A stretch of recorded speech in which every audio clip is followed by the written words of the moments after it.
को यहाँ पे पहुँचने पर बहुत बहुत धन्यवाद। कल से ये हमने शुरू किया है, तो उसके बाद बहुत सारे पहलवान, बहुत सारे कोचेज यहाँ पे जुड़े हैं।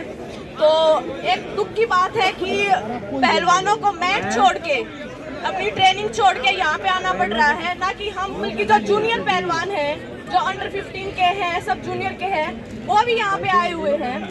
तो मतलब कितना कुछ हर किसी के साथ यहाँ पे जितने भी हैं, जितने भी जो आ नहीं पाए हैं, सबके साथ कुछ ना कुछ हुआ है, सबके साथ कुछ ना कुछ अन्याय हुआ है।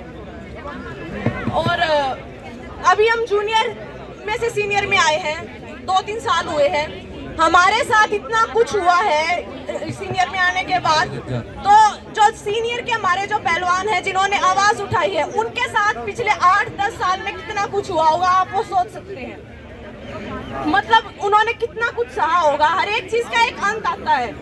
आप कितना भी पाप करेगा, आपका पाप का घड़ा भरेगा। तो आज वो पाप का घड़ा उनका भर चुका है, और उस चीज का अंत आ चुका है। तो और भी जितने भी पहलवान हैं जो नहीं पहुंच पाए हैं यहाँ पे, वो भी सपोर्ट करें।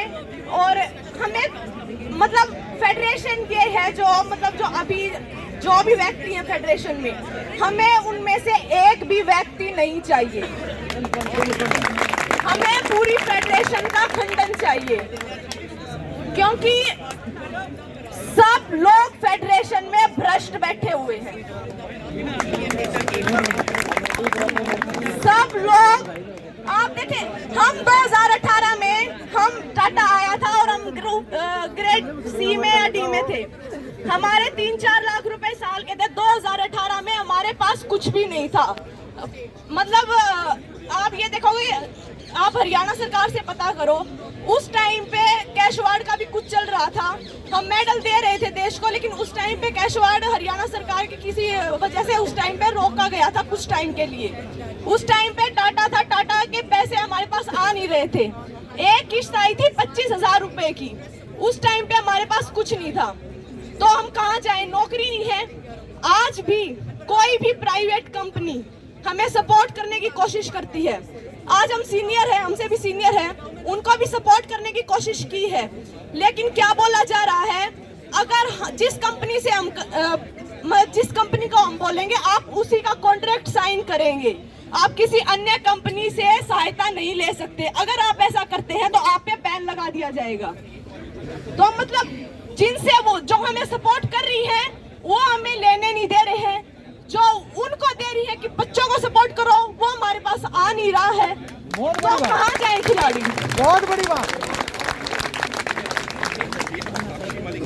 मतलब एक प्रकार से तानाशाह बना दिया गया है भाई। रूल है, रूल आज 1 घंटे पहले रूल बनता है और वो 1 घंटे बाद, आधे घंटे बाद लागू कर दिया जाता है, चाहे आप कंपटीशन में हैं चाहे आप नहीं हैं।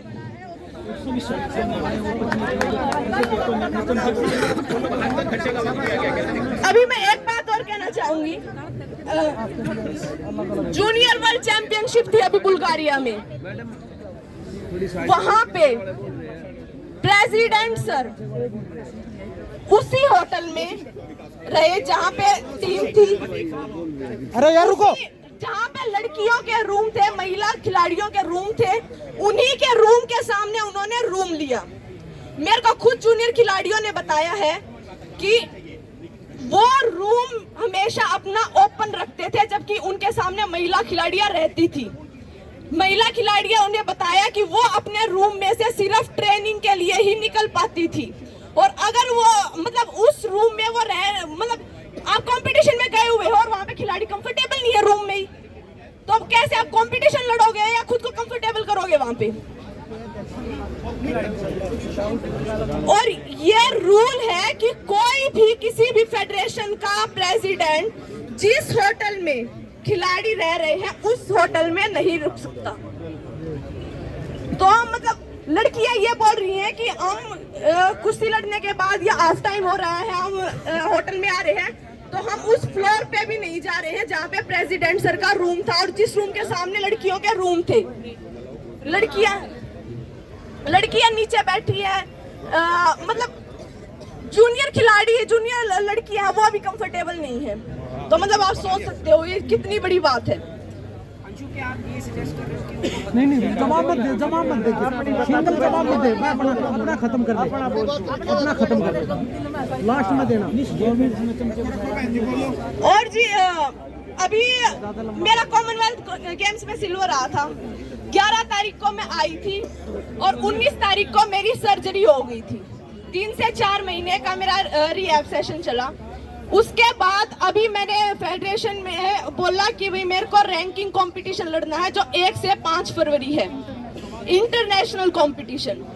और जब मैंने ये बात फेडरेशन में रखी तो फेडरेशन वालों ने ऐसे बोला कि हम आपको फिट कैसे माने, कि हम आपको वहां पे कैसे भेजें। तो मैंने बोला कि फिट तो मैट बताएगा, क्योंकि हम जब लड़ेंगे तभी तो पता चलेगा हम फिट है या नहीं है। लेकिन उन्होंने बोला कि आपको हम उसमें तभी भेजेंगे तब आप ये इंडिया वाली जो अभी रैंकिंग होनी थी वो लड़ोगे। तो 10 दिन के अंदर अब उन्होंने बोला कि पहले आप ये लड़ो फिर हम आपको उसमें नाम भेजेंगे। तो मतलब 10 दिन के अंदर मेरे को 2 कंपटीशन लड़ने के लिए बोला गया, जिसमें मैं सर्जरी के बाद आई थी। मैं अपना, क्योंकि ये साल सभी खिलाड़ियों के लिए बहुत इंपॉर्टेंट है। इस साल एशियन गेम्स है, ओलंपिक क्वालिफाई है और अगले साल ओलंपिक ईयर शुरू हो जाएगा। तो मतलब टाइम ही नहीं है। तो अभी कुछ टाइम था जिसमें हमें पता चल सकता था। और रैंकिंग कंपटीशन फ्रेंडली कंपटीशन होता है, उसमें आप ऐसा नहीं है कि एक ही टीम लड़ेगी एक कंट्री की, उसमें 2 या 3 आप प्लेयर एक कंट्री से भेज सकते हैं। तो वहां पे हमें खोने के लिए कुछ नहीं होता है, हमें अपने आप का पता चलता है कि मतलब हम कितना और वर्क करें पूरे साल में। लेकिन वहां पे मेरे को बोला गया कि आपका नाम तब भेजा जाएगा तभी आप इंडिया वाली रैंकिंग लड़ोगे, वरना तो आपको ना ट्रायल देने दिया जाएगा ना आपका कैंप में नाम आएगा। तो 10 दिन के अंदर मैं 2 कंपटीशन लड़ूं जिसमें मैं वेट लॉस करूं। मैं एक कंपटीशन नेशनल लड़ूं और एक इंटरनेशनल लड़ूं। तो मतलब आप कहां से भी परफॉर्मेंस की उम्मीद कर रहे हैं? कोई प्लान नहीं है। हम क्वालिफाई के लिए गए थे, ओलंपिक क्वालिफाई के लिए हम 3 घंटे पहले होटल में पहुंचते हैं। उसी दिन हमारी बाउट है। 3 घंटे और वजन जब हमारा वेट होना था कंपटीशन से 3 घंटे पहले हम होटल में रीच करते हैं। हम वजन एयरपोर्ट पे घटा रहे हैं और उस टाइम पे सिर्फ 2 क्वालिफाई हुए। वो किस वजह से हुए उसका जिम्मा किसी ने नहीं लिया कि भाई ये क्यों हुआ। 5 लड़कियां गई थी उस टाइम पे, सिर्फ विनेश दी का क्वालिफाई हुआ था। 5-6 कैटेगरी होती है, 5 वेट और थे। तो क्या किसी ने पूछा कि भाई, क्या किसी ने उस चीज के लिए बोला कि भाई ये इस किस वजह से हुआ? आप कंपटीशन में 3 घंटे पहले जाके कैसे लड़ सकते हो जिसमें आप वजन भी घटा रहे हो और कंपटीशन लड़ना है आपको और ओलंपिक क्वालिफाई का। तो आप कह रहे हैं जो सरकार की नीति है उसी में खामी है। सरकार से हम खिलाफ नहीं है, सिर्फ फेडरेशन की है। क्योंकि प्लानिंग फेडरेशन करती है कि आपको साल में कौन से कंपटीशन हम खिला रहे हैं, किस टाइम पे आप जा रहे हो। हमारी फेडरेशन को ये भी नहीं पता होता कि इंटरनेशनल कैंप कब लग रहे हैं, ना ही दूसरे।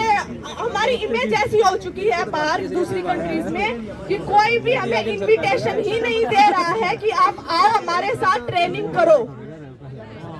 हम बता देते हैं तो वो वहाँ पे भी नहीं भेजते हैं। उनको खुद पता नहीं होता कि कहाँ पे कैंप हो रहा है, कहाँ पे क्या करना है। खुद का कोई प्लान नहीं है, जैसे मतलब चल रहा है, हमेशा से चलता ही आ रहा है। तो हम सिर्फ एक ही चीज चाहते हैं कि भाई प्रेसिडेंट इस्तीफा दे और पूरी फेडरेशन का खंडन हो। बहुत बढ़िया, बहुत बढ़िया। ओके, बहुत बढ़िया।